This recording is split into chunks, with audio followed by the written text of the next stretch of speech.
ಗೊಂದಲ ಸಂಪೂರ್ಣವಾಗಿ ಪೂರ್ತಿಯಾಗಿದೆ, ಏನೂ ತೊಂದರೆ ಇಲ್ಲ. ಈಗಾಗಲೇ ನಾನು ಬೆಂಗಳೂರಲ್ಲಿ ಪ್ರೆಸ್ ಕಾನ್ಫರೆನ್ಸ್ ಮಾಡಿ ಹೇಳಿದ್ದೇನೆ, ಒಂದು ವಾರದಲ್ಲಿ ಎಲ್ಲ ಕಾರ್ಡ್ದಾರಿಗೂ ಕೂಡ ಅಕ್ಕಿ ವಿತರಣೆ ಮಾಡ್ತೀವಿ. ಅಂದಾಜು 28ನೇ ತಾರೀಕು ಅವರು PDSL ಎಲ್ಲ ಕಡೆ ಹೋಗಿ ಯಾರ್ಯಾರು BPL ಕಾರ್ಡ್ ಇದ್ದರು ಅವರೆಲ್ಲರೂ ಕೂಡ ಅಕ್ಕಿ ತೆಗೆದುಕೊಳ್ಬೋದು. ಅರೇಂಜ್ಮೆಂಟ್ ಮಾಡಿದ್ದೆ, ಒಂದು ವಾರ ಅಂತೇಳಿದ್ದೆ, ಒಂದು ವಾರಕ್ಕೆ ಕರೆಕ್ಟಾಗಿ 21ನೇ ತಾರೀಕು ನಾನು ಮೀಟಿಂಗ್ ಮಾಡಿದೆ. 28ನೇ ತಾರೀಕು ಅವರಿಗೆ ಎಲ್ಲ ಲಭ್ಯವಿರ್ತದೆ. ಹಿಂದೆ 2 ತಿಂಗಳಿಂದ ಯಾವ ರೀತಿ ಕಾರ್ಡ್ಸ್ ಇತ್ತು, BPL ಎಷ್ಟಿತ್ತು, APL ಎಷ್ಟಿತ್ತು, ಯಥಾಸ್ಥಿತಿಯಲ್ಲಿ ನಡೀತದೆ. ಎಕ್ಸೆಪ್ಟ್ ಇನ್ಕಮ್ ಟ್ಯಾಕ್ಸು ಮತ್ತು ಸರ್ಕಾರಿ ಕೆಲಸದಲ್ಲಿರೋರು ಬಿಟ್ಟು ಉಳಿದೆಲ್ಲರಿಗೂ ಯಥಾಸ್ಥಿತಿಯಲ್ಲಿರ್ತಾರೆ. BPL ಇದ್ದವ್ರು BPL ಇರ್ತಾರೆ, APL ಇದ್ದವ್ರು APL ಇರ್ತಾರೆ. ಯಥಾಸ್ಥಿತಿ BPL ಅವ್ರಿಗೆ ಒಬ್ರಿಗೂ ಕೂಡ ತೊಂದರೆ ಆಗಲ್ಲ, ಅವರೆಲ್ಲರಿಗೂ ಕೂಡ ಅಕ್ಕಿ ಸಿಗ್ತದೆ. BJP ಆರೋಪ ಏನು ಅಂದರೆ ಅವೈಜ್ಞಾನಿಕವಾಗಿ ಮಾಡ್ತಾ ಇರೋಂಥದ್ದು ಅನ್ನೋವಂಥದ್ದು. ಈಗ ಈವನ್ IT ಡಿಕ್ಲರೇಷನ್ ಈ ಏನು ಮಾನದಂಡಗಳು ತಂದಿದ್ದಾರೆ ಭಾಳ ಅವೈಜ್ಞಾನಿಕ ಪದ್ಧತಿಗಳನ್ನು ಬಳಸ್ತಾ ಇದ್ದಾರೆ.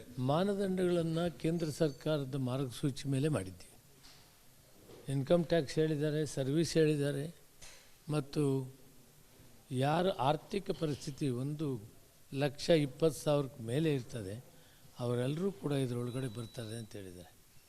ನಾವು ವೈಜ್ಞಾನಿಕವಾಗಿ ಮಾಡಿದ್ದೀವಿ. ಎಲ್ಲೋ ಅಪ್ಪಿತಪ್ಪಿ ಕೆಲವರು 1% 2% ಆ ಪಾನ್ ಕಾರ್ಡ್ ಅವರು ಪೆನಾಲ್ಟಿ ಕಟ್ಟಿರೋದನ್ನು ಇನ್ಕಮ್ ಟ್ಯಾಕ್ಸು ಅಂತ ಕಂಪ್ಯೂಟ್ರಲ್ಲಿದ್ದ ಕಾರಣ ಇದು ಗೊಂದಲಕ್ಕೆ ಅವಕಾಶ ಆಯಿತು. ಮಾಡಿರೋದು ಪರಿಷ್ಕರಣೆ ಕರೆಕ್ಟಾಗಿದೆ. ಅದು ನಿಧಾನವಾಗಿ ನಾನು ಅದಕ್ಕೆ ಉತ್ತರ ಹೇಳ್ತೀನಿ. ಈಗ ಯಥಾಸ್ಥಿತಿ ಇರಲಿ. ನಿಜವಾಗಿ APL ಯಾರಿದ್ದಾರೆ, BPL ಒಬ್ಬರಿಗೂ ತೊಂದರೆ ಆಗದಂಥ ಪರಿಷ್ಕರಣೆ ಮುಂದೆ ಮಾಡೋಣ. ಈಗಿನ ಪರಿಸ್ಥಿತಿಯಲ್ಲಿ ಹಿಂದೆ ಯಥಾಸ್ಥಿತಿಯನ್ನು ಕಾಪಾಡಿದ್ದೀವಿ. ಯಾಕಂದರೆ ನಮಗೆ BPL ಅವರು ಕೂಲಿ ಮಾಡೋ ಜನ ಅದರಿಂದನೇ ಜೀವನ ಮಾಡ್ತಿದ್ದವರು, ಅವ್ರಿಗೆ ಯಾರಿಗೂ ತೊಂದರೆ ಆಗಕೂಡ್ದಂಥ ಮುಖ್ಯಮಂತ್ರಿಗಳು ನಮ್ಮ ಅಧ್ಯಕ್ಷರು ಒಂದು ತೀರ್ಮಾನ ತೆಗೆದುಕೊಂಡಿವಿ. ಅದರಂತೆ ಇವತ್ತು ನಾನು ಆ ತೀರ್ಮಾನ ಹೇಳಿದ್ದೇನೆ. 28ನೇ ತಾರೀಕು ಹಿಂದಿನ ತಿಂಗಳು ಯಾವ ರೀತಿ ಅಕ್ಕಿ ಸಿಗ್ತಿತ್ತು BPL ಕಾರ್ಡ್ಗೆ ಅದೇ ರೀತಿ ಸಿಗ್ತದೆ, ಯಾರಿಗೂ ತೊಂದರೆ ಆಗೋದಿಲ್ಲ. ಸೊ 28ರಿಂದ ಸುಗಮವಾಗಿ ಅವ್ರ ಅಕ್ಕಿ ತೆಗೆದುಕೊಳ್ಬೋದು. ಅದೇ ನಾನು ಇವತ್ತು ಸಾಧ್ಯವಾದರೆ ಶೋಭಾ ಕರಂದ್ಲಾಜೆ ಮತ್ತು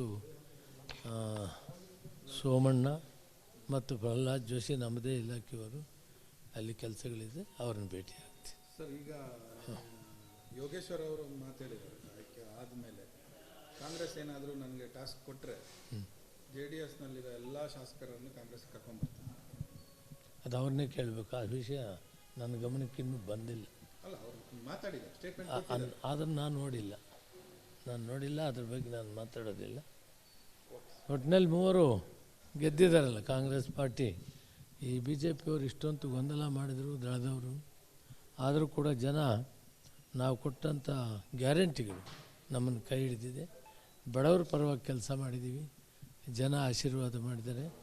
136 ಜನ ಇದ್ದೀವಿ. ನಾವು ಕಂಪ್ಲೀಟಾಗಿ ಸದೃಢವಾಗಿ ಸರ್ಕಾರ ನಡೆಸ್ತೀವಿ ಮತ್ತು ಅಭಿವೃದ್ಧಿ ಕೆಲಸಗಳನ್ನು ಮಾಡ್ತೀವಿ. ಮಹಾರಾಷ್ಟ್ರದಲ್ಲಿ ಹೋಯ್ತು, ಜಾರ್ಖಂಡ್ ಬಂತು, ಕೆಲವು ಕಡೆ ಏರ್ಪೇರುಗಳಾಗ್ತದೆ.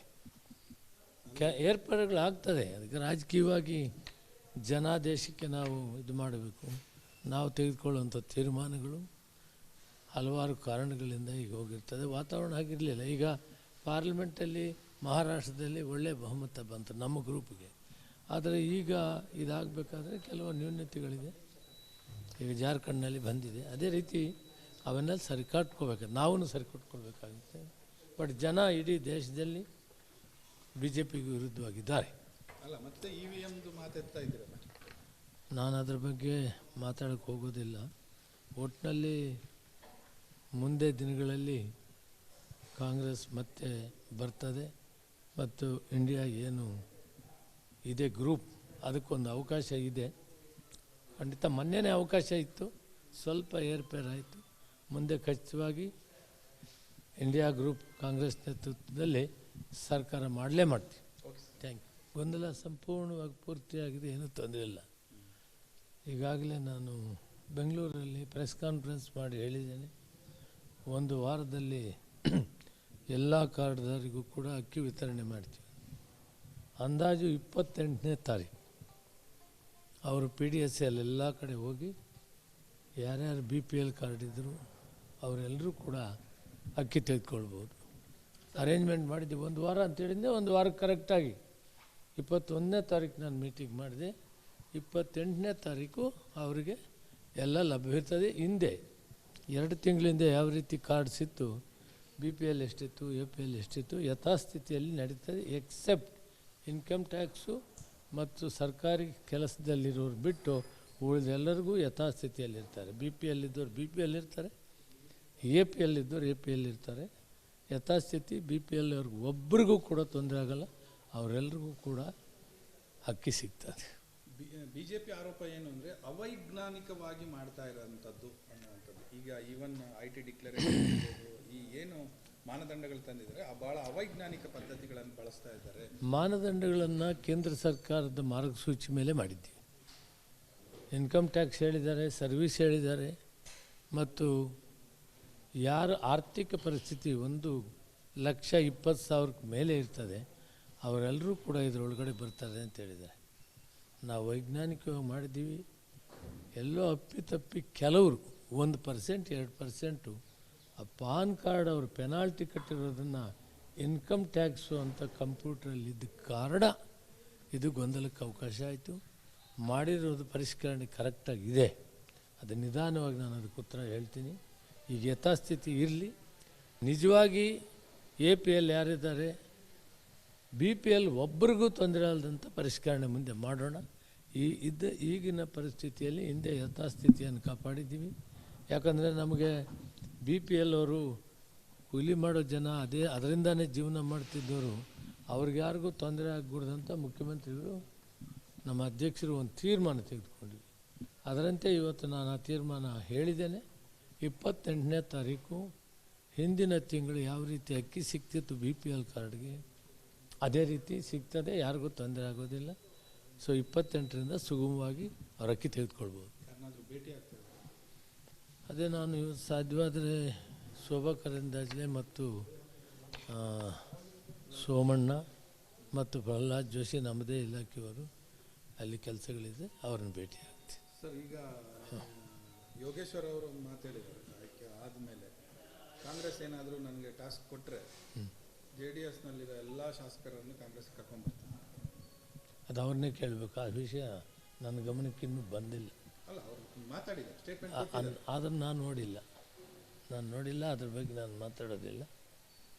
ಒಟ್ಟಿನಲ್ಲಿ 3 ಗೆದ್ದಿದ್ದಾರಲ್ಲ ಕಾಂಗ್ರೆಸ್ ಪಾರ್ಟಿ.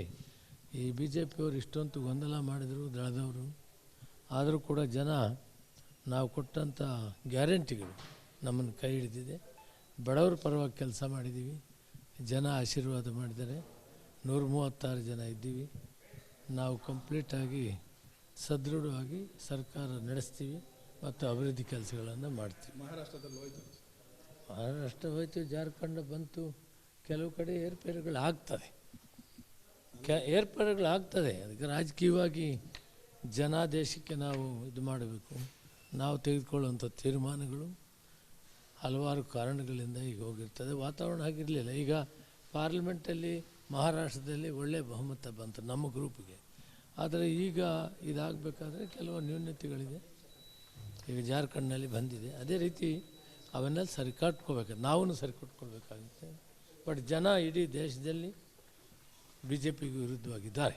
ಅಲ್ಲ, ಮತ್ತೆ EVMದು ಮಾತಾಡ್ತಾ ಇದ್ದೀರಲ್ಲ, ನಾನು ಅದ್ರ ಬಗ್ಗೆ ಮಾತಾಡೋಕ್ಕೆ ಹೋಗೋದಿಲ್ಲ. ಒಟ್ಟಿನಲ್ಲಿ ಮುಂದೆ ದಿನಗಳಲ್ಲಿ ಕಾಂಗ್ರೆಸ್ ಮತ್ತೆ ಬರ್ತದೆ ಮತ್ತು ಇಂಡಿಯಾ ಏನು ಇದೆ ಗ್ರೂಪ್, ಅದಕ್ಕೊಂದು ಅವಕಾಶ ಇದೆ. ಖಂಡಿತ ಮೊನ್ನೆನೇ ಅವಕಾಶ ಇತ್ತು, ಸ್ವಲ್ಪ ಏರ್ಪೇರ್ ಆಯಿತು. ಮುಂದೆ ಖಚಿತವಾಗಿ ಇಂಡಿಯಾ ಗ್ರೂಪ್ ಕಾಂಗ್ರೆಸ್ ನೇತೃತ್ವದಲ್ಲಿ ಸರ್ಕಾರ ಮಾಡಲೇ ಮಾಡ್ತೀವಿ.